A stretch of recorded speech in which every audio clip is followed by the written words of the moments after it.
President Trump has announced the cancellation of his planned summit with the North Korean leader Kim Jong-un. In a statement, the president said it was a missed opportunity and truly a sad moment in history. He blamed what he called Kim's tremendous anger and open hostility in Kim's most recent statement. The summit was expected to take place in Singapore next month. Well, our World Affairs correspondent Jonathan Marcus joins us now. And Jonathan, the White House have issued a letter that we've all now seen a copy of, addressed to the dear chairman. Well, absolutely. It's kind of bizarre. I mean, it's completely vintage Trump. It sets out very clearly that it's very polite in its opening. Mr. Trump says that he greatly appreciates Kim Jong-un's time, his patience and efforts with respect to the recent negotiations. But he says very clearly that based on the tremendous anger and open hostility displayed in your most recent statements, and I think that is a reference to a statement from the Vice Foreign Minister in North Korea, who described the US Vice President as a political dummy, talked about either meeting the Americans in a meeting room or in a nuclear-to-nuclear exchange. So because of that, Mr. Trump has decided to pull the plug on these talks. One has to say they weren't going terribly well anyway. There was growing doubts about this. And then, of course, despite this rather polite tone, there is this explicit threat. Mr. Trump says to Kim, you talk about your nuclear capabilities, but ours are so massive and powerful that I pray to God they will never have to be used. So we're almost back now to the little Rocket Man days, the exchanging of taunts around their respective nuclear programs. And it's a rather dismal outcome, I think, to what appeared to be at one stage quite an optimistic diplomatic encounter. And yet earlier today, we were reporting that North Korea, in a gesture ahead of this summit, had destroyed some test tunnels. Well, it had. It claims to have done this. Obviously, one of the problems is that it brought a set of journalists to oversee the process from a distance. This isn't the same as a verified, investigation by inspectors to ensure what has precisely been done. I think that was always being seen as a kind of bit of showboating and a gesture. It was a nice gesture up to a point, but we simply don't know whether North Korea has alternative testing facilities. We don't know if for the moment the North Koreans believe that their nuclear program is sufficiently mature that they don't need to carry out any further tests in the immediate future. But it is a very curious dance that we've been seeing over the last few weeks. A whole debate about the timing of the summit, its potential location, what would be talked about. And I think, there will be many sort of seasoned diplomatic observers who say that this was kind of inevitable, in part because it seemed so fantastic that North Korea would be willing to give up its nuclear weapons any time soon, but also because this was simply approached in completely the wrong way. The traditional approach in diplomacy is to sound out if there's an opportunity, then to do patient legwork, perhaps for months, perhaps even years, working out the deliverables, what can be agreed, what comes next, what process can be set in train, and then finally to announce, yes, you're going to have the summit, at which point the leaders go along and sign on the dotted lines. You have the photo opportunities for people like us and so on. This summit was approached in entirely the opposite way. They decided they were going to have it. It was all very bizarre. From the American side, they don't seem to have really considered what precisely they were going to expect or demand from the North Koreans beyond the vaguest terms. And of course, the key question now is what happens next. If you think back to before the Winter Olympics, when the rhetoric between Pyongyang and Washington was at its highest, there were serious experts who were talking about a 50-50 chance of a war between the US and North Korea in the not too distant future. Now, that was mitigated by the goodwill surrounding the Winter Olympics. You've had this period where the North Koreans have not done nuclear tests. One assumes they can't do any more now if they really have destroyed this testing site. But they've also seemingly suspended ballistic missile tests for a period.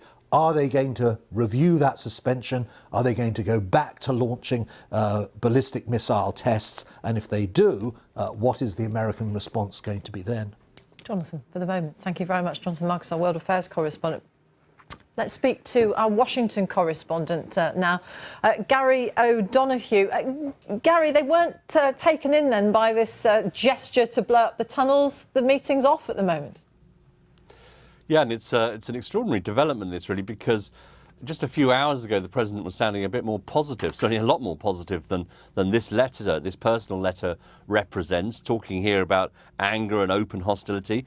I mean, there is a caveat in here which says that the meeting is off for the time being, effectively, but there's also a threat, an extraordinary threat. If I may just read you this paragraph, he says, this is Donald Trump to Kim Jong-un. He says, "You talk about your nuclear capabilities, but ours are so much more massive and powerful that I pray God they will never have to be used," which is a straightforward military threat, if you like, a warning to the North Koreans not to restart that program in the way Jonathan was just mentioning, not to start developing again that intercontinental ballistic missile capability, and perhaps to try and bring them back to the table that way. But it won't go down well. We know that those sort of threats don't work well in Pyongyang, and we'll have to wait and see what their reaction is. But this is a huge, in a sense, this could have been a big foreign policy win for the Trump administration to get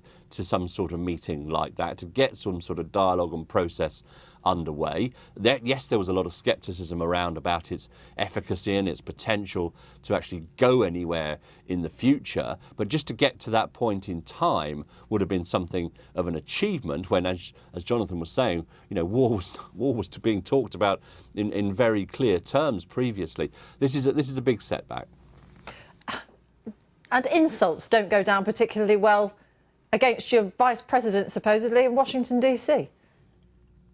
No, they don't. I mean, in a sense, both sides in this have done their fair share of that, haven't they? We've had Rocket Man from this side of the Pacific, and we've had all sorts of other insults coming from the North as well. So I think, in a sense, that they kind of cancel themselves out a little bit. But yeah, it's become personalised in a way that isn't necessarily best for those who would push the diplomatic process forward. And I think there's a big question now for Mike Pompeo, the new Secretary of State, the effort he's been in. He's been there twice, don't forget, already in preparation for this summit, secretly on the first occasion, not secretly on the second occasion, but he's been there twice. And as things stand, it looks like this is off for the foreseeable, but we will see exactly who moves first next to put something else on the table, if they do at all. How much of this is about each side trying to wrong foot the other? Well, there's a lot of guessing work goes on. Don't forget, it's quite hard, I think, for the US and indeed its allies to read North Korea at times. It's a very closed society. The US openly admits that it doesn't really have the kind of level of intelligence and information that you would typically be able to get in order to judge another side very, very carefully and very closely and very accurately. So that's been a very difficult thing.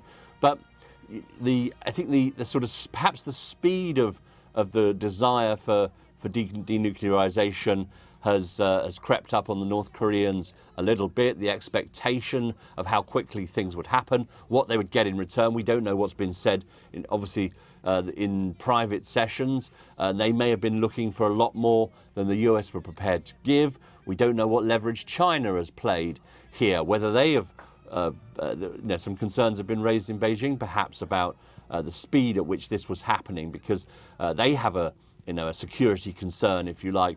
This is a buffer. North Korea is a buffer zone, in effect, between China and a substantial American ally in Asia. So there are lots and lots of factors that could have gone into this. But I think there will be some pressure to try and salvage something from this, because before we got to this point of the discussion of the summit and the discussion of negotiations like that, before that point in time, we were at a point in time where there was a serious risk of military conflict, where the North Koreans seem to be getting to a point where they had the ballistic missile capability and the ability to stick a nuclear weapon on that missile and get somewhere near the west coast of America. And that was not just for this administration, but the one previously, it was right up there in terms of foreign policy priorities. So the summit is supposed to have been taking place on June the 12th in Singapore. What would need to happen, certainly from the United States perspective, for it to be back on again? Well, I think for the time being, this one is off. I mean, as I say, there is a small caveat in this letter that allows for a future summit or for something to change. There are no demands particularly in this letter, so there's no clear indication from the president as to what would change his mind. It would, I think, have to be a pretty substantial step, but we will see. I think Mike Pompeo, now the Secretary of State, will have a big job on his hands to try and reconstruct some kind of lines of communication to see whether there's any room for manoeuvre, and perhaps to schedule it for later on. But at the moment, I think you'd be wasting your money if you betted on this actually transpiring on the June the 12th. Gary, thank you very much. Gary O'Donoghue,